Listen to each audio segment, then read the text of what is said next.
Bwana Yesu asifiwe, ndugu msikilizaji na mtazamaji wetu. Karibu katika kipindi maalumu cha hospitali yetu.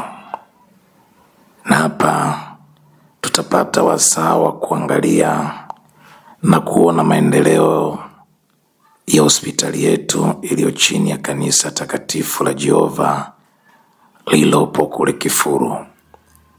Na baada ya hapa tutaweza kuyatafakari mambo mbalimbali ambayo yameagizwa kwenye imani yetu. Kwanza tufungue kipindi hiki kwa maombi.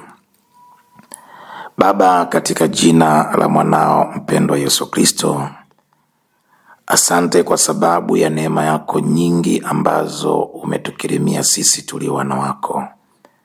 Kwanza umetupa mwanao Yesu Kristo aliyekufa msalabani kwa ajili yetu, na kisha ukatuita sisi wenye dhambi katika ufalme wako ili tupate kurithi ufalme pamoja nawe.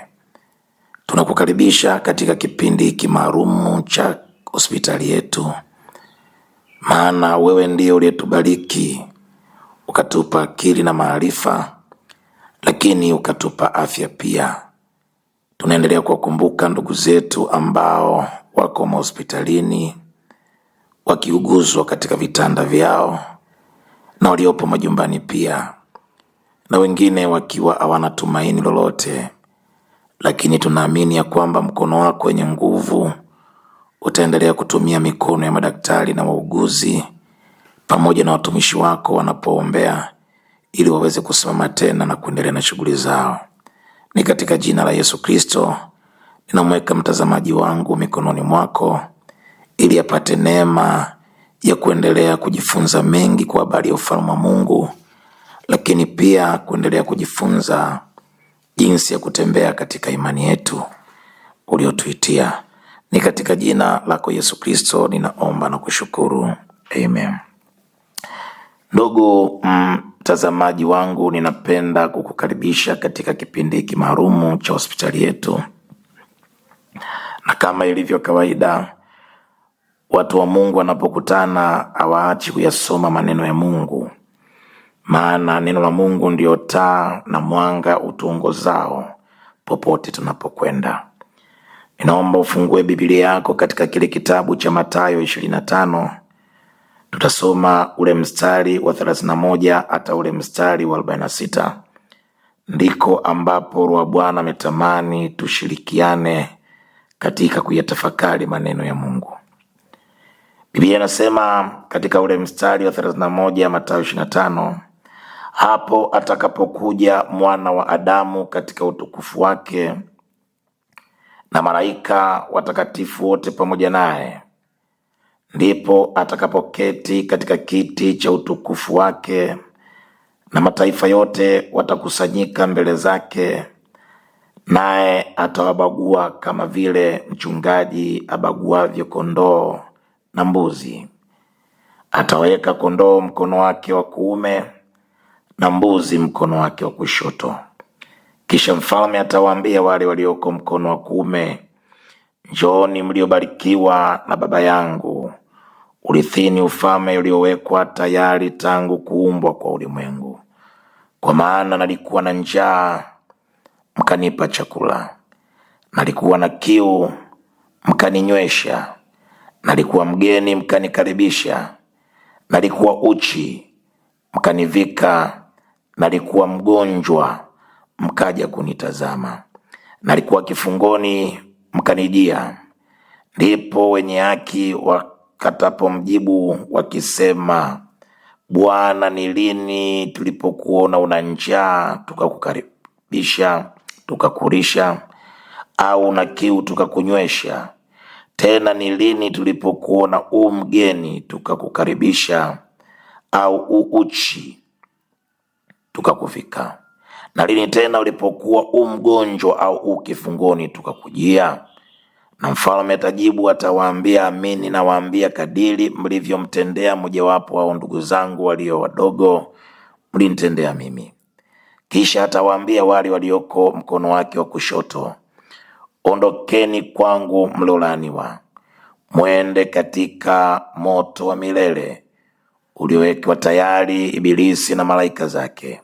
Kwa maana nalikuwa na njaa, msinipe chakula; nalikuwa na kiu, msininyweshe; nalikuwa mgeni, msinikaribishe; nalikuwa uchi, msinivike; nalikuwa mgonjwa na kifungoni, msije kunitazama. Ndipo hao pia watajibu wakisema, Bwana, ni lini tulipokuona wewe uchi, una njaa, mgeni, mgonjwa au kifungoni, tusikuhudumie? Naye atawajibu akisema, amini nawaambieni, kadiri mlivyomtendea mojawapo hao walio wadogo, hamkunitendea mimi. Nao watakwenda zao kuingia katika adhabu ya milele, bali wenye haki watakwenda katika uzima wa milele. Ndugu yangu, nimeyasoma maneno haya matakatifu yaliyonenwa na Yesu Kristo kukuonyesha ya kwamba njia ya kwenda mbinguni ina vigezo vingi. Sio tu kuokoka na kumfuata Yesu Kristo kutakupa tiketi ya kwenda mbinguni, lakini imekupasa pia kuyatenda mambo ambayo ni mapenzi ya Mungu kwa wale ambao ni wahitaji. Biblia inatuonyesha Yesu anataka tuwahudumie walio wageni, tuwakaribishe; walio uchi tupate kuwavika; pia walio na njaa tupate kuwapa chakula; lakini pia tukawatazame wagonjwa waliopo mahospitalini na kuwapa huduma; lakini pia na waliopo vifungoni, magerezani, twende tukawatazame na kuwatia nguvu. Na hii imesema wazi na Yesu Kristo, kadiri ambavyo utamtendea mmojawapo walio wadogo katika mahitaji walionayo, kama alivyoanishwa hapo na Biblia, utakuwa tayari umemtendea Yesu mwenyewe. Na kanisa letu takatifu la Jehova, pamoja na mambo mengine yote ya kuhubiri Injili na kumtangaza Kristo, limepata nafasi ya kuanzisha mradi huu wa hospitali. Lengo ni kuyagusa maisha ya wagonjwa ambao wengi wako mahospitalini wakiwa wamekata tamaa, wamevunjika moyo. Lakini pia katika njia hii tutakuwa tupate nafasi pia ya kuwahudumia hawa watoto wa Mungu kwa sadaka zetu na kuja kuwatazama. Kwa hiyo kanisa takatifu la Mungu lililopo Kifuru limepata neema hii, na neema hii ni kwa ajili ya wale wote waaminio. Maana mambo haya yanapofanywa chini ya watu walioaminio, linakuwa na baraka nyingi zaidi kwa watu wanaoamini na kwa safari zetu za kwenda mbinguni. Maana kuna watu miongoni mwetu watashindwa kwenda mbinguni, watazuiliwa kadiri ambavyo neno la Bwana linasema, ni kwa sababu walishindwa kuwasaidia watu wenye mahitaji mbalimbali, wakiwepo wagonjwa waliopo hospitalini.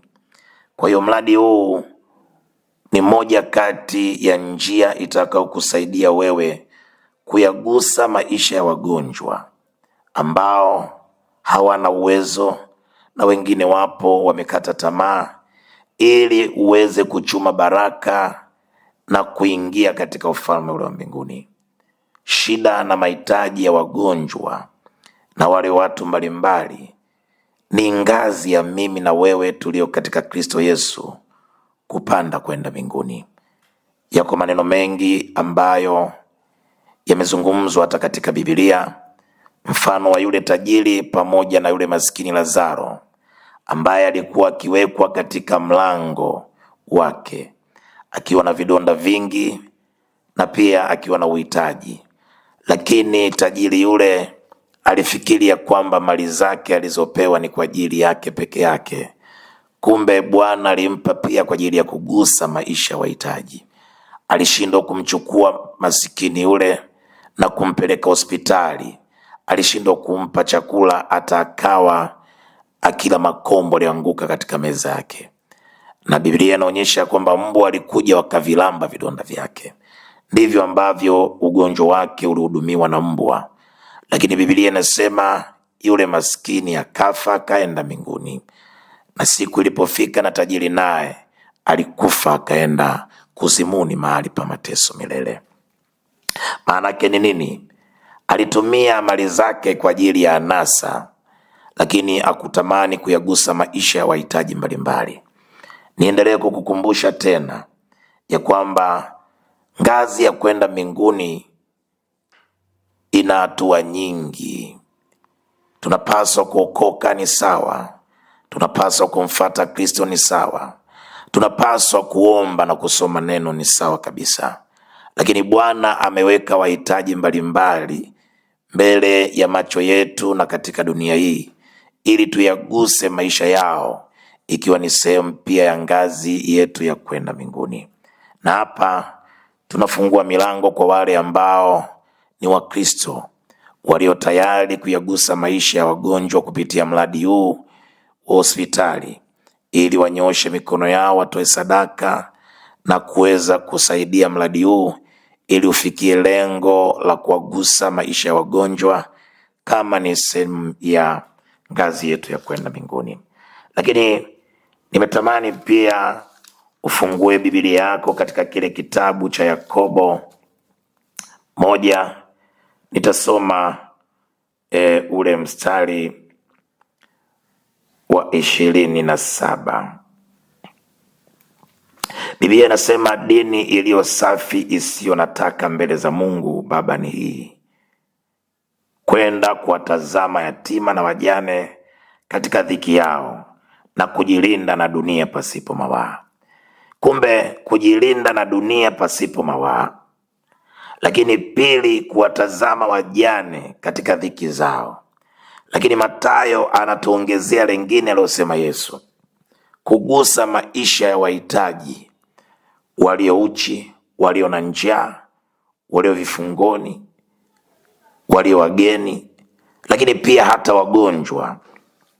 Kwa maana hiyo unaweza kuona ya kwamba mradi huu pia umeendelea kusimama katika kusudi la Mungu duniani, kwa maana ya kwamba unamtangaza Kristo kwa wagonjwa na kwa wahitaji.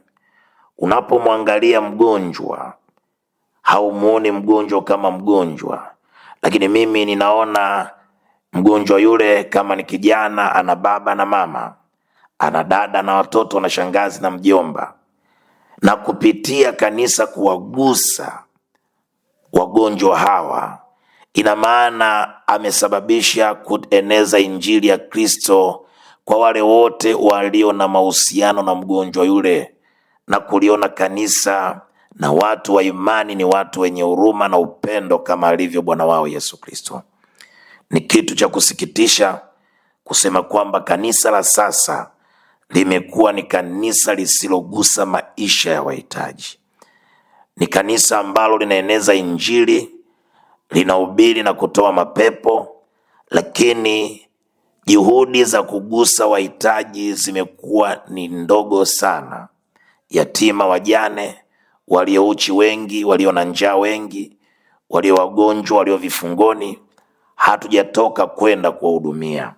Kwa kanisa linapopata nafasi hii ya kuanzisha mradi kama huu, ni wakati mzuri wa Kristo kusimama na kusapoti, ili upate kusimama, lakini pia hata ukisimama tupate nafasi ya kuwahudumia wagonjwa. Na ukimgusa mgonjwa mmoja, umegusa jamii kubwa wanaomzunguka mgonjwa, maana wote wanaohudumia wagonjwa ni kama wagonjwa wanakuwa katika huzuni, wanakuwa katika majonzi, wamepoteza tumaini, ndugu zake, wazazi wake mgonjwa yule. Lakini wanapoliona kanisa linasimama katikati kuwaombea na pia kusaidia matibabu ya mgonjwa yule kwa namna yote ile, unakuwa umemtangaza Kristo katika nafasi kubwa. Lakini ukisoma Yakobo 2 ule mstari wa 14, nitasoma mpaka mstari wa 18. Ndugu zangu, yafaa nini mtu akisema ya kwamba anayo imani lakini ana matendo? Je, ile imani yaweza kumwokoa? Ikiwa ndugu mwanamume au ndugu mwanamke yu uchi na kupungukiwa na riziki, na mtu wa kwenu akawaambia, enendeni zenu kwa amani, mkaote moto na kushiba, lakini asiwape mahitaji ya mwili, yafaa nini? Vivyo hivyo na imani isipokuwa ina matendo imekufa nafsini mwake. Lakini mtu atasema, wewe unayo imani, nami ninayo matendo. Nionyeshe imani yako pasipo matendo, nami nikuonyeshe imani yangu kwa njia ya matendo yangu. Ndugu zangu, Biblia inaendelea kutukumbusha, nami naendelea kukukumbusha ya kwamba imani pasipo matendo imekwisha. Hatuwezi kama Wakristo kujifungia kwenye makanisa, tunafunga na kuomba na kukemea mapepo na kufanya vyote, lakini bado hatuonyeshi imani yetu kwa matendo. Imani yetu kwa matendo inatakiwa idhihirike pale anapokuwepo mtu aliye uchi, aliye mgonjwa, aliye kifungoni, aliye mgeni, aliye na njaa. Kanisa liwaangalie waliopungukiwa na riziki, liweze kuwasaidia. Na kanisa ni mimi na wewe. Unapofanya jambo hili, unaidhihirisha imani yako katika matendo. Na ndio maana Yakobo anasema, nionyeshe imani yako pasipo matendo, nami nikuonyeshe matendo. Ina maana imani inadhihirika katika matendo. Kama imani haina matendo, imekufa, tena imekufa nafsini mwako mwenyewe. Kwa hiyo bado neno la Mungu linatusisitiza, tukiendelea na mradi huu wa hospitali yetu, kwamba ni vyema tukaonyesha imani kama Wakristo tunaoifuata Injili takatifu, tuonyeshe matendo. Na kama hatuna matendo, basi imani yetu imekufa nafsini. Hakuna mtu anaweza kuishuhudia. Hakuna mtu anaweza kusema ya kwamba watu wa Mungu wametenda 1, 2, 3 kwa sababu ya imani zao, na wengi wakavutwa kwa Kristo Yesu. Kwa hiyo kadiri ambavyo hatuna matendo, ndivyo ambavyo tunafanya Injili isipate kupokelewa kirahisi. Bwana Yesu asifiwe. Kwa hiyo ninaomba uchukue mradi huu kama ni sehemu ya wajibu kama Mkristo, kuonyesha imani yako kwa matendo, lakini pia kuonyesha wale wasioamini kwamba kanisa linajali wahitaji. Si tu kwa wagonjwa, iko miradi mingi ya wajane na yatima, kanisa liende huko. Kanisa la kwanza lilivuta wengi duniani kwa sababu ya matendo yao ya imani. Tunaona hata Tanzania walipoingia wale walioleta Injili kwa mara ya kwanza, walikuja na huduma mbalimbali zilizogusa maisha ya watu ambao walikuwa wapagani nyakati zile. Wamisionari walileta mahospitali, wakatibu wagonjwa, na kwa njia ile waliyagusa maisha ya wapagani. Hata wapagani wakaamua kubadilika kuifuata Ukristo. Walileta mashule ambayo yaligusa maisha ya watoto na watu ambao waliingia kusoma kwa kuondoa ujinga. Maana Biblia inazungumza wazi kwamba watu wangu wanaangamia kwa kukosa maarifa. Wakaleta maarifa aliyowasaidia watu kuondokana na umaskini, kuondokana na njaa, kuondokana na magonjwa, kuondokana na maradhi. Lakini hili lilikuwa kanisa. Kanisa la leo linapaswa pia kuangalia hivyo. Tusiwache upendo ule wa kwanza ambao Bwana alitufundisha. Na kama sisi tuliipokea ile Injili kwa njia hiyo, lakini leo tunapaswa na sisi kurudisha. Enzi zile za upagani, wakati dini zinaingia kwa misionari, kulikuwa hakuna mikutano ya Injili mikubwa, lakini walifanya kwa matendo, kwa kuleta huduma mbalimbali zilizogusa maisha walio katika uhitaji. Na leo Bwana anatuletea mradi huu ili iwe ni sehemu ya kugusa maisha wahitaji, wagonjwa. Ni rahisi sana kumhudumia mgonjwa na kumwambia Yesu anakupenda, usiwe na wasiwasi, Yesu anakujali. Na baada ya kupona akajua ya kwamba alipokuwa anahudumiwa aliambiwa habari za Yesu. Yatagusa maisha ya wapagani, yatagusa na maisha ya wasio wa Kristo, lakini pia na wale wenye imani haba yatagusa. Mahospitali yetu mengi hayana nafasi ya kuhubiri Injili. Kwa sisi tulio watumishi wa Mungu tunapata vigumu kwenda kwenye hospitali mengine kuhubiri Injili kwa wagonjwa, kwa sababu nafasi hiyo haitolewi. Mimi nimewahi kuhubiri Injili wakati fulani katika hospitali moja, sihitaji kwa mgonjwa, lakini nilifuatwa na bosi wangu akaniambia, hayo mambo ya Injili ni huko kwenye Injili, hapa tupo kwenye kazi ya serikali. Sasa unaweza ukaona kuanzia wakati huo nikawa nimevunjishwa moyo, maana nikionekana nafanya Injili naenda kinyume na kabisa na utaratibu wa hospitali na utawala ule. Lakini tunapokuwa na hospitali zetu tunayagusa maisha ya wagonjwa kwa namna mbili. Kwanza kwa imani, kwa neno, na wengine wanaokoka, na wengine wanaombewa, na wengine wanapata nguvu na wanasimama tena. Bwana Yesu asifiwe. Wako wagonjwa wengi, mimi nimefanya kazi katika serikali na private, wanakufa. Unaona kabisa mgonjwa yupo katika hatua ya kufa, lakini hakuna unachoweza kufanya, kwa sababu ukiingia pale utakuwa umeenda tofauti na sera ya utawala wa hospitali ile. Lakini wakati mwingine wagonjwa wanapokuwa katika terminal stage, katika hatua za mwisho, ni rahisi kuambia sasa, ninaomba uingie katika maombi ya toba ni kuongoze, ili mwisho wako upate kuwa wa ushindi. Lakini tunakosa kama watumishi wa Mungu, kwa sababu hatujaanzisha mahospitali yetu ambayo yatagusa maisha ya watu hawa. Hata kama watakufa, lakini watakufa katika Kristo, ni maisha ya ushindi mbele.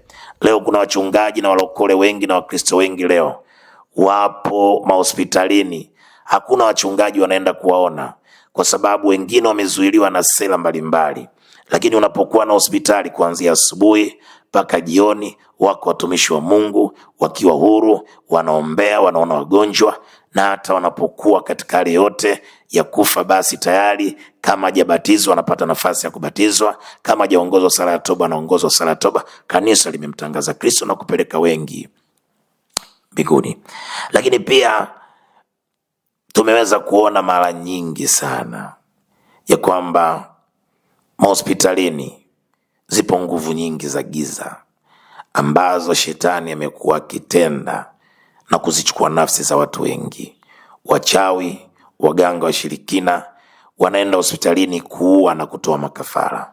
Lakini unapokuwa na mahospitali yetu ambayo masaa yote kunakuwa na waombezi wanaomba kwa ajili ya wagonjwa waliopo mule, na nguvu ya Mungu inatawala, hakuna mchawi wala mganga wala mshirikina wala pepo wala jini linaweza kufanya kazi ya uharibifu ndani ya wagonjwa. Kwa hiyo mradi huu wa hospitali yetu unao faida nyingi kwangu mimi na kwako wewe pia. Mungu akubariki kwa usikivu wako na utayari wako. Basi tuendelee kushiriki pamoja nasi katika mradi huu, tukiendelea kuangalia matendo mbalimbali ambayo kanisa letu la takatifu la Jehova linaendelea kufanya kwa ajili ya kugusa maisha wahitaji. Kabla sijamaliza, nimetamani wewe mtazamaji wangu nikupe tafakari. Wakati tunaendelea kuona makanisa utitiri yakianzishwa kila kukicha, kila kona katika nchi ya Tanzania, jambo ambalo ni zuri sana. Lakini pili, nataka nikutafakarishe, ni hospitali ngapi zimeanzishwa na makanisa hayo? Vituo vingapi vya yatima vimeanzishwa na makanisa hayo? Miradi mingapi ya kuhudumia wajane na watu wasiojiweza yameanzishwa na makanisa hayo? Ni tafakari ambayo ninataka nikupe ili uweze kuona ya kwamba kanisa limejikita katika kutangaza imani ya Kristo, lakini imani hiyo haijidhihirishi katika matendo. Utitiri wa Wakristo wanaosali katika makanisa mengi wameishia kutibiwa katika hospitali za serikali, na huko kumekuwa na mazingira ambayo sio rafiki sana na imani zao. Na katika eneo hili pia napenda niipongeze serikali ya Jamhuri ya Muungano wa Tanzania kwa jinsi ambavyo imeweza kuwahudumia Wakristo na wasio Wakristo na kuwapa huduma za afya. Lakini nataka nikuulize swali lingine. Wakati tunapata uhuru, wakati serikali ilikuwa bado haijasimama kwenye huduma za afya mbalimbali, utaweza kujua ya kwamba dini ndiyo iliyokuwa imesimama kutoa huduma. Kulikuwa na mahospitali mengi ya wamisionari, lakini leo tumerudi nyuma. Ni makanisa machache sana ninayojua Tanzania ambayo ni ya Kipentekosti, ya watu waliokoka, yamekuwa na hospitali za kuhudumia Wakristo na wasio Wakristo. Makanisa mengi ya Kipentekosti, takriban ninayojua matatu tu katika orodha utitiri wa makanisa ninayojua. Ni wakati wa kuamka, ni wakati wa kusimama, ili tuweze kujua ya kwamba tunahudumia wahitaji na kuonyesha imani zetu kwa matendo. Wagonjwa waweze kuhudumiwa kwenye hospitali yetu, ili waweze kupata huduma za kiroho na za kimwili pia. Mungu akubariki kwa tafakari hii, na akupe neno na nguvu ya kuinuka na kuchangia mradi huu, maana unakuhusu wewe. Lakini pia nimetamani nikupe ripoti ya uchangishaji au uchangiaji ambayo ipo mpaka sasa.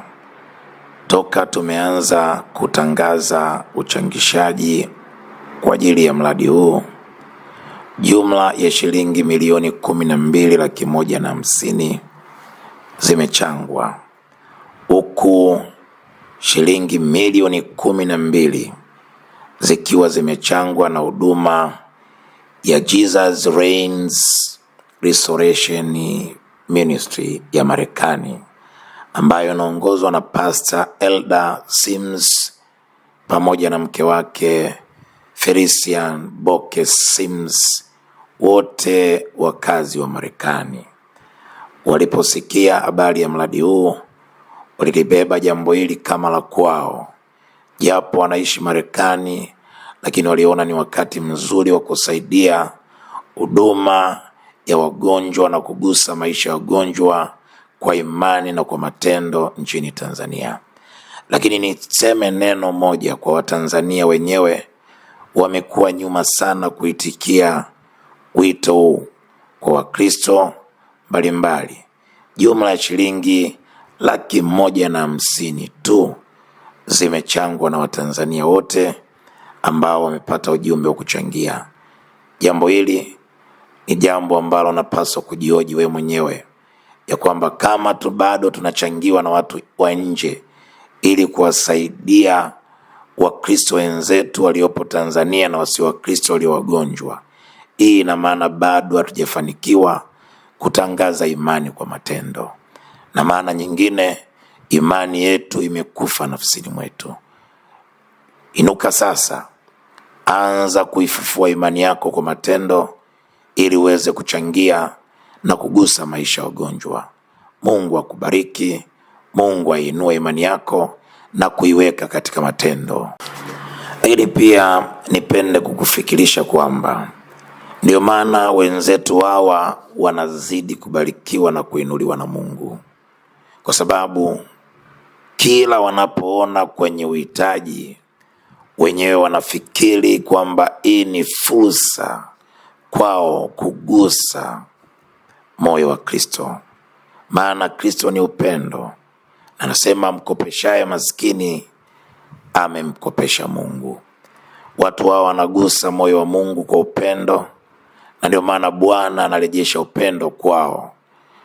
Sisi bado tuko nyuma sana kwenye kuchangia masuala ya kugusa maisha ya wahitaji, lakini ninaamini ya kwamba kwa kipindi hiki maalum utakwenda kuinua imani yako na kuanza kutembea kwa matendo, ya kwamba unapotoa na kuchangia mradi kama huu unakwenda kumkopesha Mungu, na kila mgonjwa anapoingia na kutibiwa Mungu anaikumbuka sadaka yako.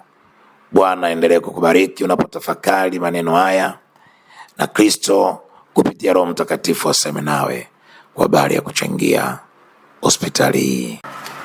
Sasa unaweza kuchangia mradi huu kwa kupitia namba za simu zifuatazo zinazoonyeshwa hapo kwenye skrini yako, au akaunti ya benki inaonyeshwa kwenye skrini yako, na Mungu atakubariki. Amen. Na sasa tujikumbushe maneno ambayo mtumishi wa Mungu Aston Adam Mbaya aliyasema wakati wa kuweka wakfu jengo hili. Karibu Aston Adam Mbaya ili aweze kuendelea na ratiba iliyo mbele yetu. Bwana Yesu asifiwe. Haleluya.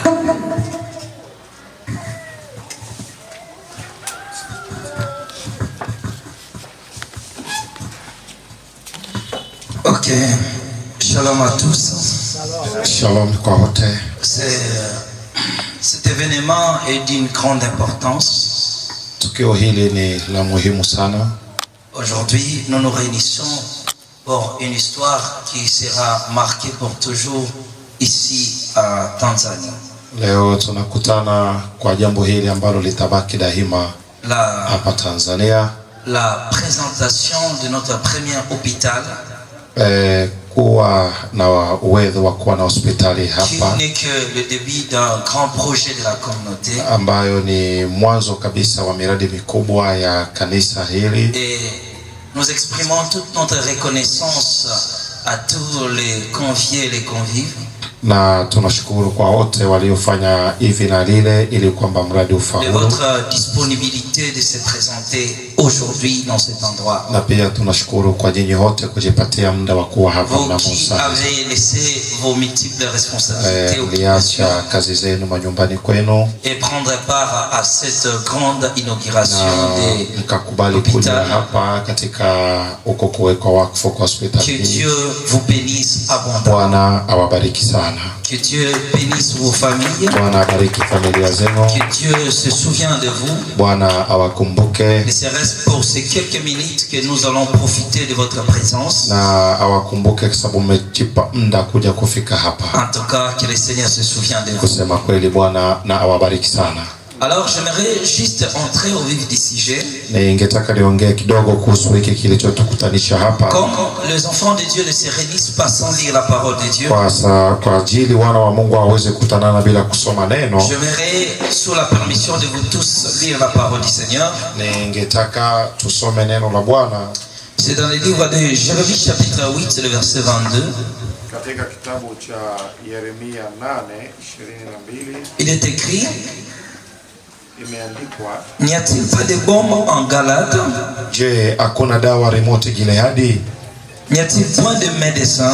Je, hakuna waganga? Pourquoi donc la guérison de la fille de mon peuple ne s'opère-t-elle pas? Kwa nini uponyaji wa binti wa taifa langu hautendeki? Donc nous voyons dans la Bible que Dieu a donné une grande importance pour la santé de son peuple. Kwa hiyo tunaona katika maandiko kwamba Bwana alitoa umuhimu mkubwa kwa afya ya taifa lake. Imaginez que Dieu est capable de tout guérir, mais il demande s'il n'y a plus de médecin.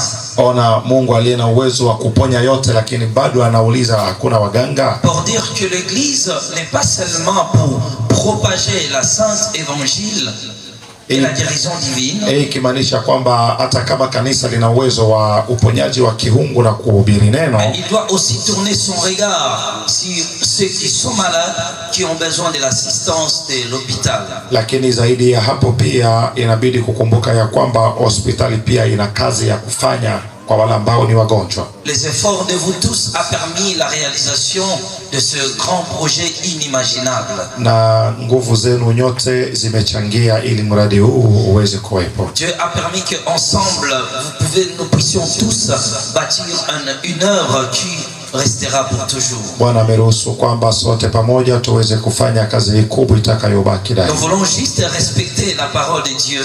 Kwa hiyo tunataka tu kuliheshimu neno la Mungu. Que Dieu insistait à la place de la médecine pour la guérison de son peuple. Ambalo Bwana alithibitisha na kuonyesha umuhimu wa waganga pia katika uponyaji wa taifa lake. Aujourd'hui, cette œuvre a maintenant vu le jour. Na leo tumepata hospitali kama hii. Apporter la guérison à son peuple. Ili kuleta uponyaji kwa taifa lake kama lisemavyo neno. Prendre soin de ceux qui sont malades. Ili kushughulikia wagonjwa wadhaifu. C'est un projet qui sera couronné de plusieurs départements. Na ni mradi ambao utakuwa na vitengo vingi. Aujourd'hui, il ouvre ses portes pour le service d'abord de la santé. Leo umefungua milango yake kwanza kwa ajili ya matibabu. Dans les jours à venir, il ouvrira encore ses portes pour l'orphelinat. Itafungua pia milango yake kwa ajili ya watoto mayatima. Basi tumalize kipindi hiki maalum cha hospitali yetu kwa maombi. Tuombe. Mtakatifu Mungu wetu na Bwana wetu, tunalibariki na kulinua na kulitukuza jina lako. Asante kwa jinsi ambavyo umetukirimia, umetupa nguvu, umetupa afya. Na zaidi Bwana, umetuita katika ufalme wako kupitia mwanao mpendwa Yesu Kristo, ambaye alitoa mwili wake na damu yake kwa ajili ya ukombozi wetu. Tazama Bwana, tumepata muda mzuri wa kutafakari mengi kuhusu kugusa maisha ya wahitaji kama ni moja ya ngazi ya kwenda mbinguni. Na mahali hapa umetuonyesha na umetupa baraka na neema ya kuwa na mradi wa hospitali ambao utagusa maisha ya wagonjwa na wahitaji, ili tutakapofika kule mbinguni tupate kuambiwa ya kwamba karibuni watoto wangu, maana tuligusa maisha ya mmoja kati ya watu wadogo waliokuwa wakiumwa, na utasema ndivyo tulivyogusa maisha yako.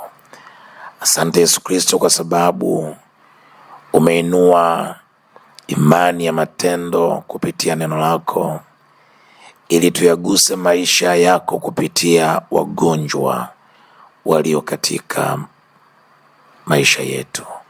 Libarikiwe jina lako, nami namweka msikilizaji na mtazamaji wetu mikononi mwako. Mlinde, mpiganie, mpe afya njema, umwepushe na magonjwa yote.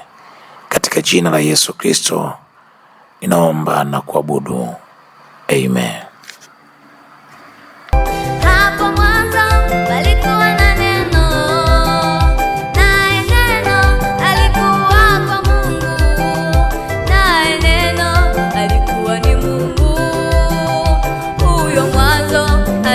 Kwa Mungu hapo mwanzo palikuwa na neno, naye neno alikuwa kwa Mungu, naye neno alikuwa ni Mungu. Huyo mwanzo alikuwa kwa Mungu.